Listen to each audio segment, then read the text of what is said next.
Is atheism illogical, or is it just theists whose beliefs lack any kind of rational credibility?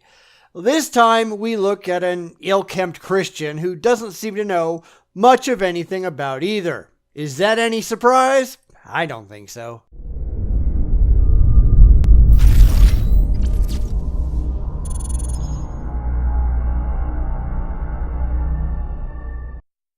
There are dumb people and there are dumb Christians, and sometimes there are people so dumb that they don't even know how dumb they are.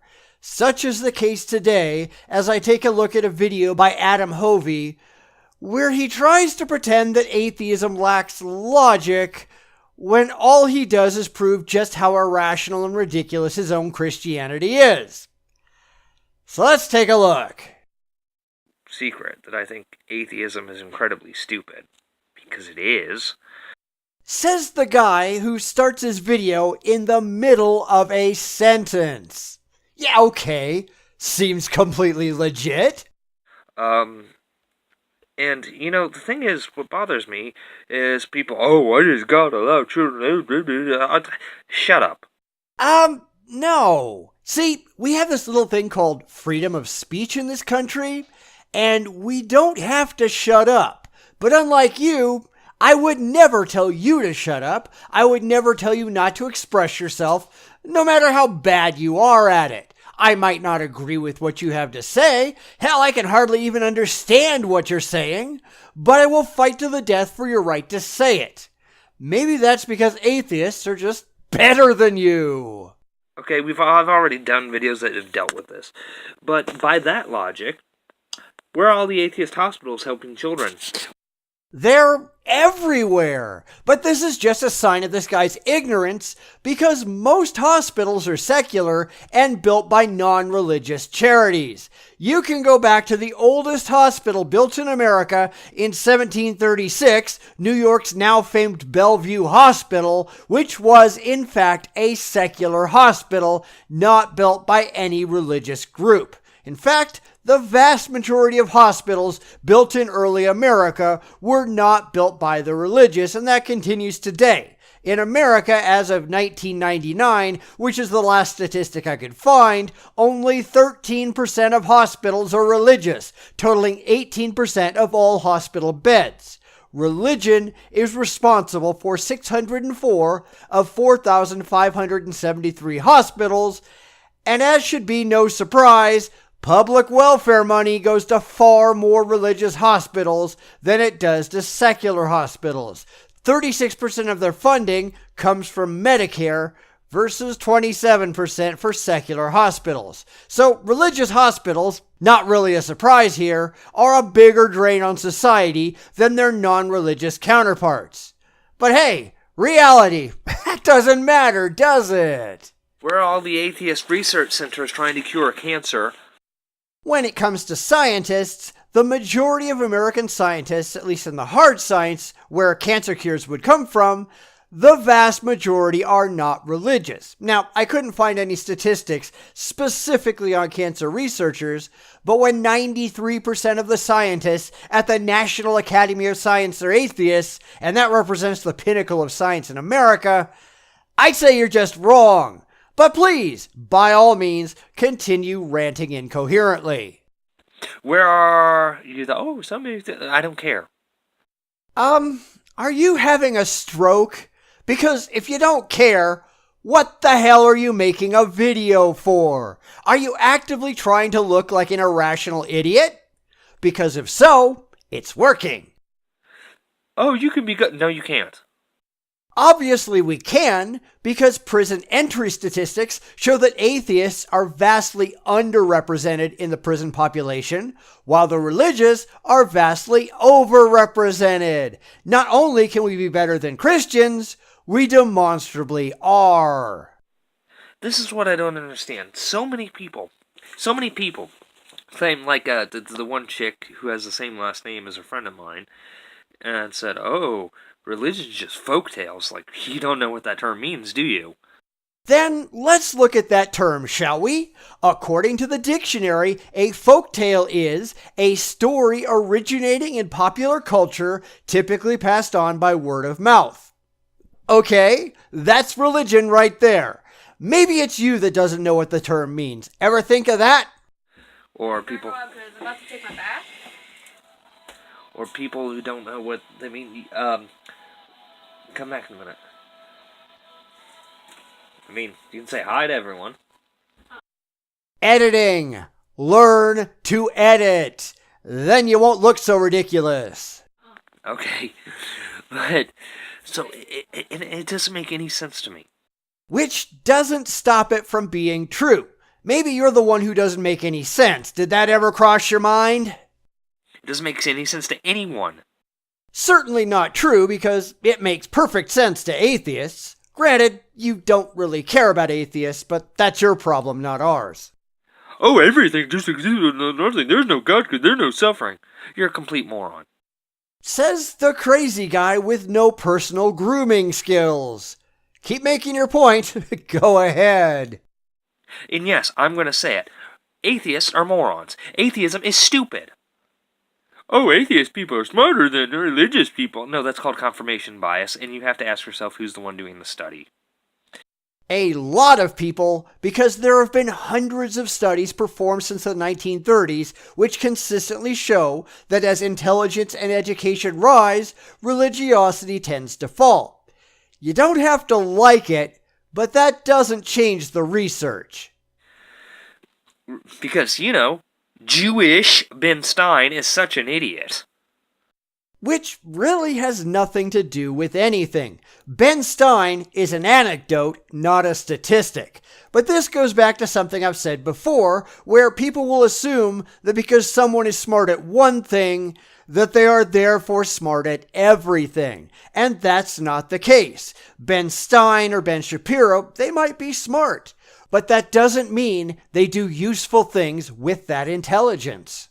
I mean, hell, Ashton Kutcher has a higher IQ than either of them, and yeah. Anyway. Now, having said that, you want to come fight me? I'll just let you beat the crap out of me. I can't fight.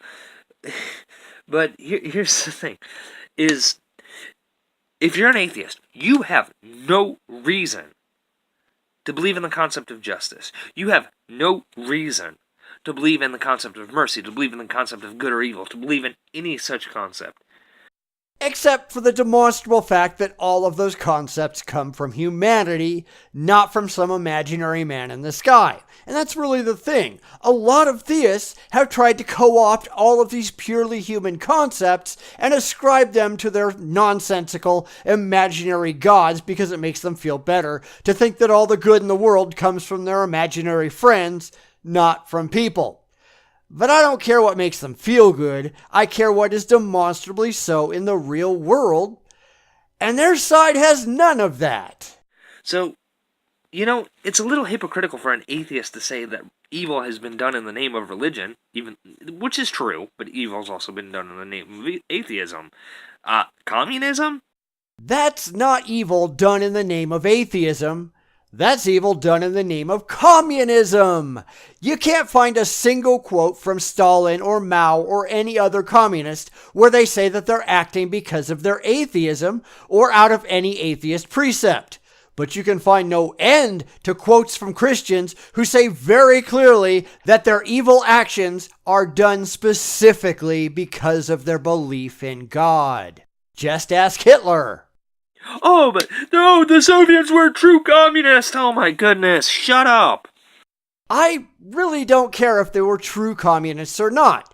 Communism is not atheism. Communism is communism. And one of the core requirements for communism is absolute adherence to the state. And that's why Stalin went after religion. It got in the way of loyalty to the Communist Party. He also went after a lot of other groups for the same reason.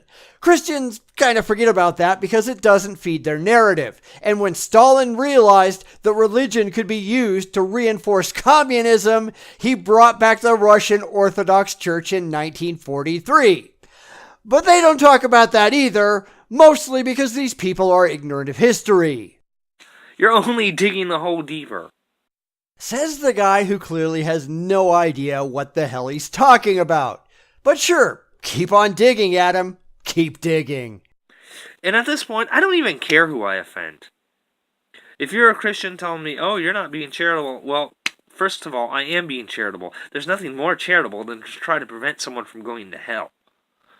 There is nothing more delusional than trying to do something which cannot be defended and demonstrated rationally and evidentially, which, as is no surprise, you've got none. There is no more reason to try to keep people from going to hell than there is to try to get people to go into Valhalla. Imaginary places are imaginary. Anyway, but let's get to what I was going at. You therefore must be perfect as your heavenly Father is perfect. Well, you're an atheist, you don't believe that. Nor should we until it's proven to be objectively true. Can you do that? I didn't think so. You don't have any regard for that. Oh, it's just fairy tales or folk tales or whatever.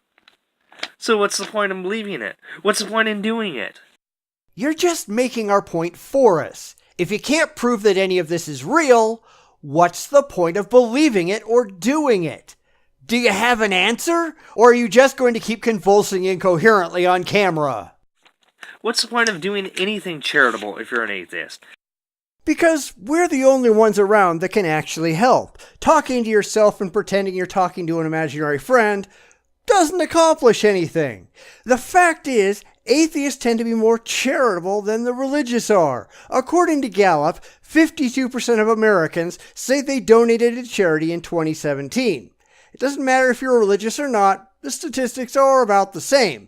But what has changed are that many more people are giving to secular charities than they are to religious ones by an ever-increasing margin. And I think people are starting to realize that religion is crap, and giving to organizations that actually help rather than just praying for and preaching to people, that's just a much better option. And you can add to those statistics that the religious often give to their churches, which goes mostly to upkeep and paying clergy, rather than actually helping anyone. So given these demonstrable statistics, I'd say that atheists are much more moral and charitable than their religious counterparts. I thought it was survival of the fittest, Darwinian evolution. You know, that racist white guy from Great Britain. As opposed to the idiot, ignorant, religious white guy from YouTube. I don't doubt evolution exists. My mother's background is in biology, and it used to be an interest of mine to read about it. Read about evolution when I was about 12, 13 years old. And that's when I really got into it. So I do know a little bit about it. Oh, but he's stupid because he's a Christian.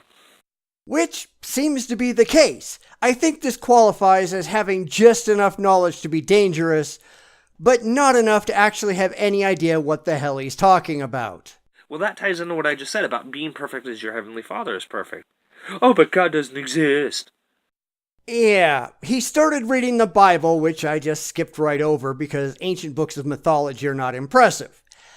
I will never understand why the religious, and it doesn't really matter what religion they are, but they will just sit there and read their silly religious books to people, expecting them to be taken seriously, when they can't even show that these books are true or valid or historically accurate. And then they get mad that people don't care what they say. This is just facepalmorama. This is the problem. I am not perfect. I am far from perfect. I have a temper. I can be very mean at times. Although, there's nothing in the Bible about being nice.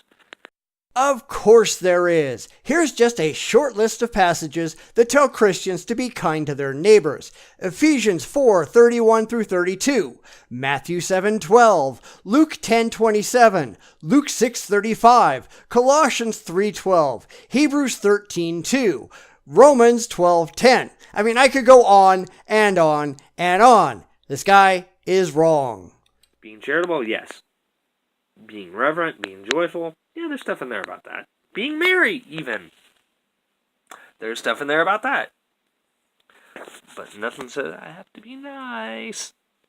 No, you can be a dick if you want. Go ahead. You're not going to make friends or convince anyone if you are, but sure, Go ahead, be a jackass for all I care. That's why this video has 3 upvotes and 98 downvotes at present. And here's the thing, is that not only can you not be good if there is no God, except, demonstrably, we are. You can't be anything if there is no God. Funny, I seem to be something. I seem to be a lot of things, but this is the same kind of idiotic thinking the presuppositionalists like Matt Slick push. The idea that he's right because he's right and he can't be wrong. Therefore, the only way that anyone can do anything is because he's right. But you can make that same argument for absolutely anything. You can't be anything without leprechauns. And because it doesn't require any proof, it all means exactly as much. Because the concept of God's non-existence is by definition illogical. That statement was illogical. And for that, we can go right back to the dictionary, where logic is defined as characterized by or capable of clear, sound reasoning. And the empty claim he just made is by definition illogical. Because, as I've stated before, nothing can come from nothing. Except you're God, because you whipped up an exception to the rule right out of your asshole because it makes you feel good. You gotta have something. Wait, that's a good song. Let me listen to that later. So, heard a woodpecker. Apparently, someone is easily distracted, which, is a symptom of ADHD. Someone has something wrong with their brain. Who would have known? I live in a forest, so that actually makes sense. So when you go and you delude yourself into thinking that Christians believe in fairy tales, even though, by the very definition of the word, they do. Maybe you should look at the own fairy tale you believe in. Which is, by all means, enlighten us. Oh, Christianity is a myth. Maybe. But it's a myth that happens to be true. Peace. Facepalm. Geez, that was painfully stupid. And they wonder why people make fun of the religious. What I can't figure out is how someone like Adam is so totally blind to the ridiculous things coming out of his mouth. And then I remember that this is about feelings, not facts. This is about emotion, not intelligence. They couldn't care less if what they believe is true, although they've certainly rationalized their way into thinking that it has to be. They just want something that makes them feel good, and when they're talking to people, or in this case about people, who don't have the same emotional attachment to their beliefs, they come off looking like complete lunatics. The same is true of flat earthers and UFO nuts. It doesn't matter if it's true, it matters how it feels, and the rest of us stare at them in disbelief over how absurd what they're claiming actually is, and I don't get it and they don't care. And even when they're as ridiculously and demonstrably wrong as Adam is in this case, I doubt he'll reconsider his positions at all, because that just might make him feel bad. And that's just sad.